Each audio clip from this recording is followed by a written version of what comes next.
Армысыздар ағайын, эфирде инвестиция және даму бағдарламасы. Сіздермен бірге мен Думан Мұхаммедқали. Бағдарламаның бүгінгі сан техникалық реттеу және метрология комитетінің Астана қаласы бойынша бақылау департаментінің жұмысымен танысамыз. Анығырақ айтқанда, өлшем бірліктерін қамтамасыз ету туралы заң талаптарының сақталуына жүргізілетін мемлекеттік бақылаулар барысын білсек деп едік. Сонымен сіз үшін пайдалы ақпарат алдағы 10 минутта.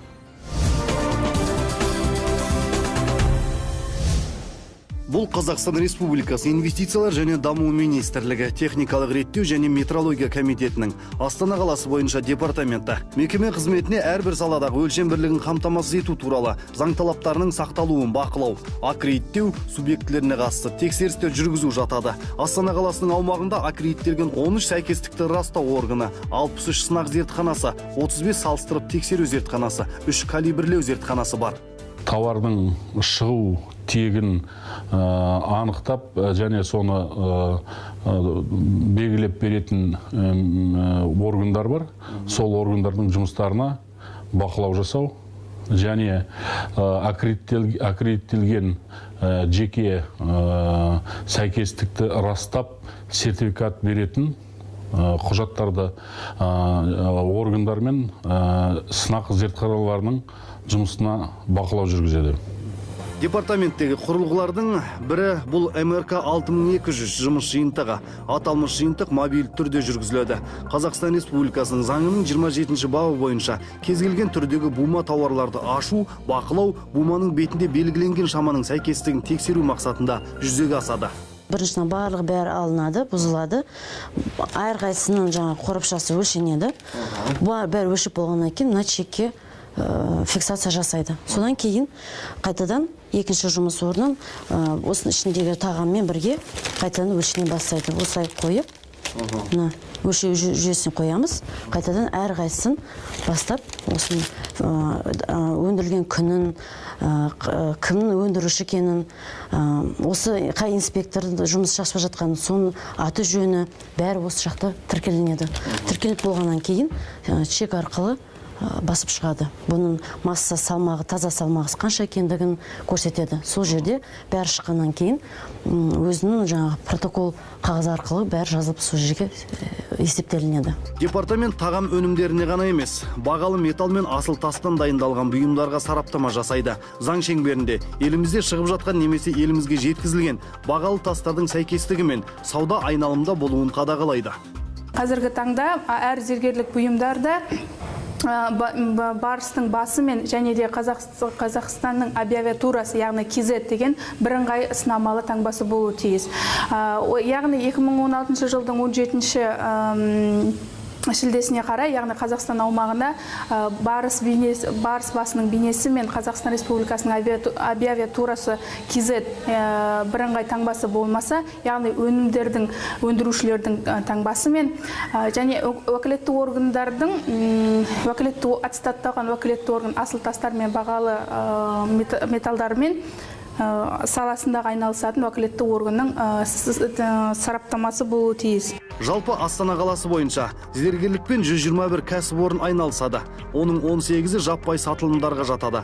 Ал 103 бөлшектік сатылымдар болса, 35-і өзіндік өндіруші мекеме ретінде қызмет атқарады. Аталмыш комитеттің Астана қаласы бойынша департаментінде зергерлік бұйымдарды елден тыс жерге апаруға, кеден одағына мүше елдерден тыс шығаруға құқылы 26 ғана кәсіпорын тіркелген.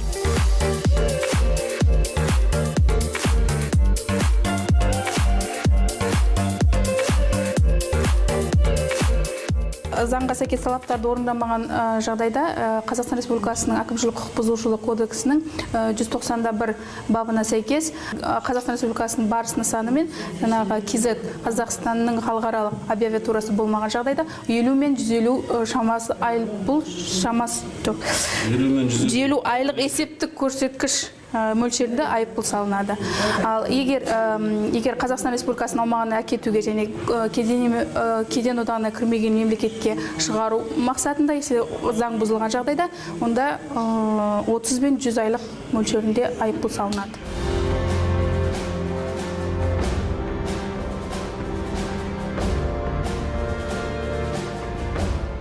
Елімізде лицензиядан өткен мемлекеттік рәміздер даярлайтын кәсіпорындар бар. Астана қаласы департаменті рәміз жасаушы мекемелерге де бақылау жүргізеді. Кінәлі тұлғаларға қатысты әкімшілік істер қозғалады.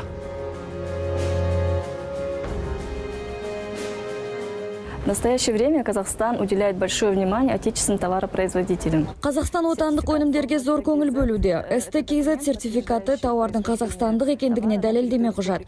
Техникалық реттеу саласындағы заңнаманы бұзушылық, яғни Қазақстан Республикасы әкімшілік құқық бұзушылық туралы кодексінің 415 бабына сәйкес жазаланады. Яғни сәйкестікті растау және сәйкестік сертификатын негізсіз беру.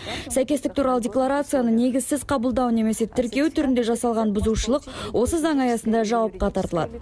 Мемлекеттік метрология сауда операциясын жасау кезінде қызметтерге де бақылау жасайды. Яғни теріс өлшем нәтижелерін қалыпқа келтіру департаменттің басты мақсаты. Әсіресе жанар-жағармай бекетінде нақты мөлшерде бензиннің құйылуына аса мән береді. Жаңа жоғарыда атап өткендей, сауда сатып алушы мен сатушы арасындағы сауда операциялар кезіндегі иеліктен шығаратын тауарлар санына мысал ретінде жанар-жағармай құю бекеттерін алуға болады. Мысалы, сіз өз автокөлігіңізге келіп 10 литр бензинге тапсырыс бердіңіз. Біздің метрологиялық бақылау, сіз тапсырыс берген 10 литр сіздің автокөлігіңізге сол шамада құйылды ма, немесе одан төменгі шамада құйылды ма, соған сәйкестігін тексереміз. Ол арнайы жаңағы өлшеуіш құралында анықталады. Жанармай құю станцияларына қатысты айта кететін жайт. Қазақстан Республикасы Қаржы министрлігінің 2016 жылғы 16 наурызындағы 126 бұйрығымен мұнай өндіретін өндірушілердің өндірістік нысандарын есепке алатын бақылау аспаптары мен жарақтандыру қағидалары мен талаптары бекітілген. Сол талаптарға сәйкес мұнай өнімдерінің сандық және сапалық сипаттамасын өлшейтін есепке алатын бақылау аспаптары мен жабдықталуы қажет.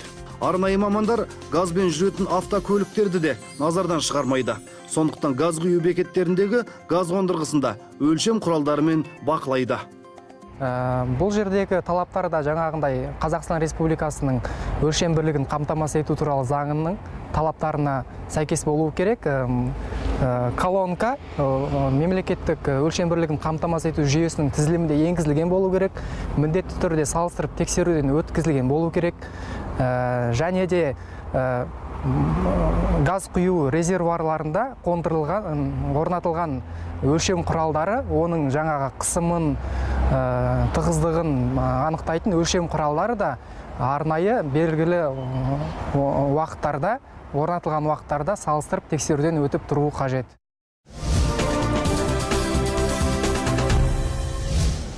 Әрмен қарай бағдарламаны инвестициялар және даму министрлігіндегі айтулы жаңалықтармен жалғастырамыз. Биыл 20 ақпанда Қазақстан Республикасының инвестициялар және даму министрлігінің 2016 жылғы жұмыс қорытындылары мен 2017 жылдың бірінші жарты жылдығындағы басты міндеттеріне арналған алқа мәжіліс өтті.